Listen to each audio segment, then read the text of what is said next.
Hi, I'm Alison, a senior at East Lincoln. I'm going to be reading The Berenstain Bears and the Prize Pumpkin by Stan and Jan Berenstain. Pumpkins are just like everything else in nature, said Papa Bear as he and the cubs finished weeding the pumpkin patch. No two of them are exactly alike. That's for sure, agreed Brother Bear. Look at that funny flat one and that lumpy one over there. Then there was the giant, which is what Papa had named the one that just seemed to be getting bigger and bigger. Why is it that no two things are exactly alike? Asked Sister Bear. It's just the way nature is, answered Papa. Time to wash up for supper, called Mama Bear from the treehouse steps.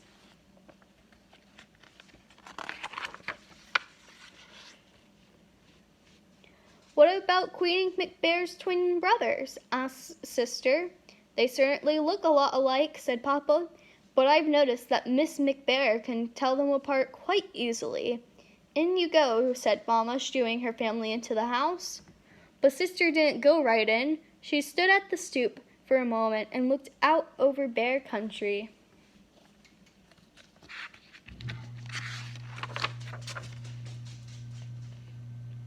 It was well into fall, so the days were getting shorter. Halloween had come and gone. Pretty soon the bears would start thinking about Christmas.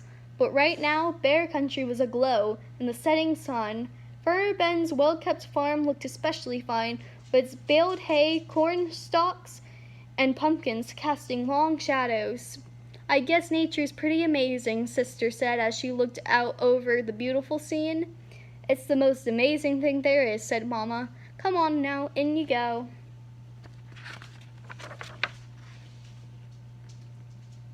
Farmer Ben's farm sure looks beautiful in the setting sun, Sister said as the family sat down to supper.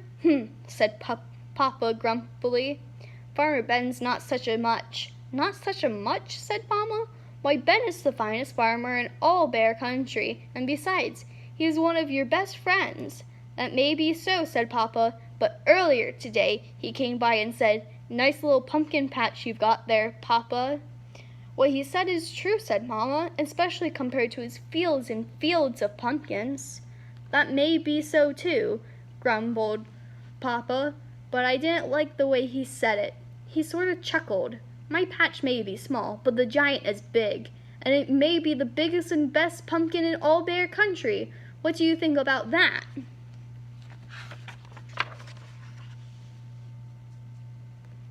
I think you're being oversensitive, said Mama. Come, let's clear the table so the cubs can do their homework.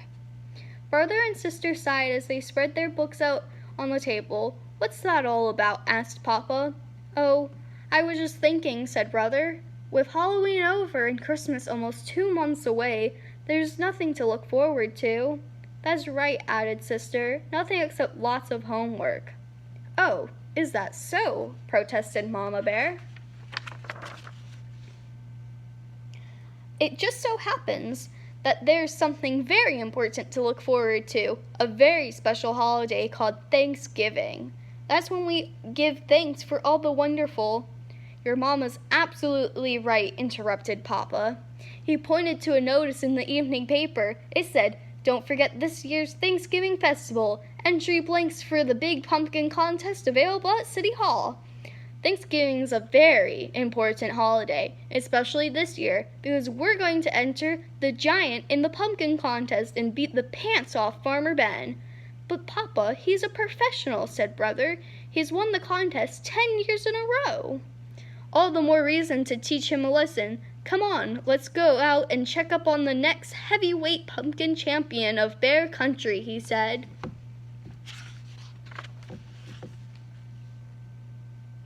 Now it was Mama's turn to sigh. Thanksgiving was about thanks, not beating the pants off Farmer Ben.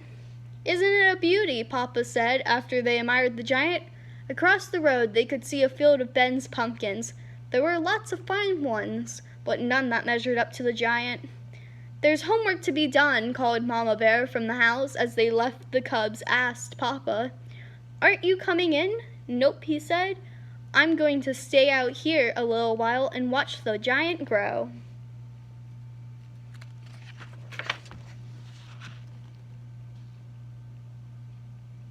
And grow it did. It grew bigger, rounder, and oranger every day.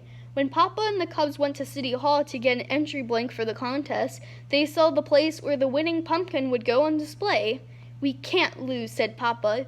In their mind's eye, they could see their pumpkin in the place of honor. Mama tried to remind them about what Thanksgiving was really about, but every time she did, Papa would interrupt.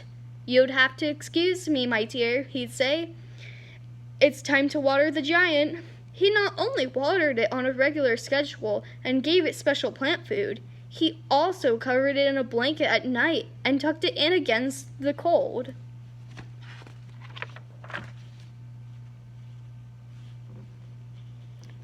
One afternoon, the Cubs got off the school bus with something very important to tell Papa, but they were stopped in their tracks by what they saw. He was talking to the great pumpkin.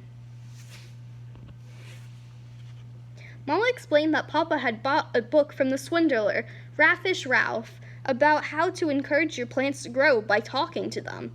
"Well," said Brother, "I don't suppose it can do any harm." "It sure could do harm to his reputation," said Sister, "if anybody saw him talking to a pumpkin." Papa," Brother said, "a cub at school told me he went on a class trip to Ben's farm and saw some pretty big pumpkins, especially one really big one that Ben calls the monster."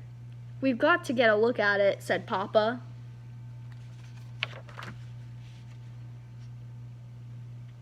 That evening, Papa and the Cubs climbed through the fence into Farmer Ben's field. They saw some good-sized pumpkins, but none that matched the giant. "Maybe it's behind the barn," whispered Papa. Suddenly, a light shone on them, and they heard Ben shout, "Prowlers in the pumpkin field! Get me my pitchfork!" They got out of there so fast, Papa tore his overalls climbing through the fence. "What have you been up to?" asked Mama Bear when they got home. "Nothing much," said Papa, "just strolling in the moonlight."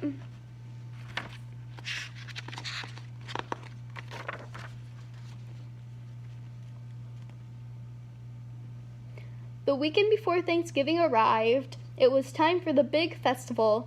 The Bear family got there just in time. The pumpkin judging was about to begin.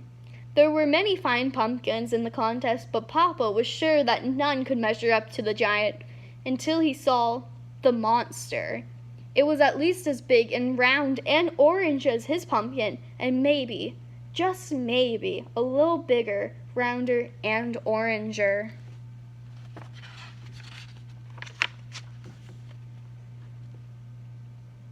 The Bears waited nervously while the judges studied, measured, weighed, and then studied, measured, and weighed some more. Finally, they made their announcement. "The first prize winner and still champion!" Of course, that meant Farmer Ben had won. It was close, and turned out that Ben's monster was just a little bigger, rounder, and oranger than Papa's giant. But that wasn't the worst of it. The giant didn't even come in second. A beautiful pumpkin grown by Ms. McGrizz won second prize.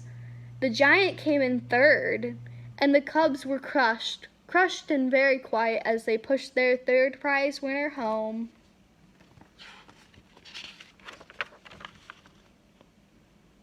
It wasn't until they reached the crest of the hill that overlooked Bear Country that Mama decided to have her say.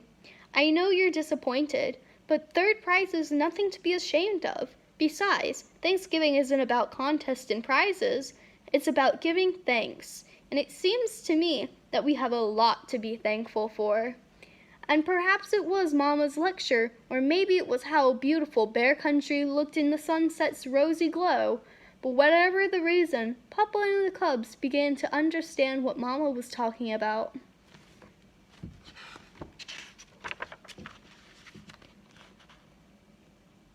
Even more so on Thanksgiving Day, after the Bears gave thanks to the wonderful meal they were about to enjoy, Sister Bear gave her own special thanks. "I'm thankful," she said, "that we didn't win first prize.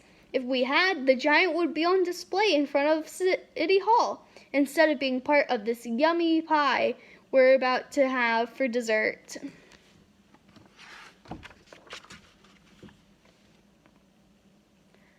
As the laughter faded and the bears thought about the blessings of family, home, and friends and neighbors, they knew deep in their hearts that there was no question about it.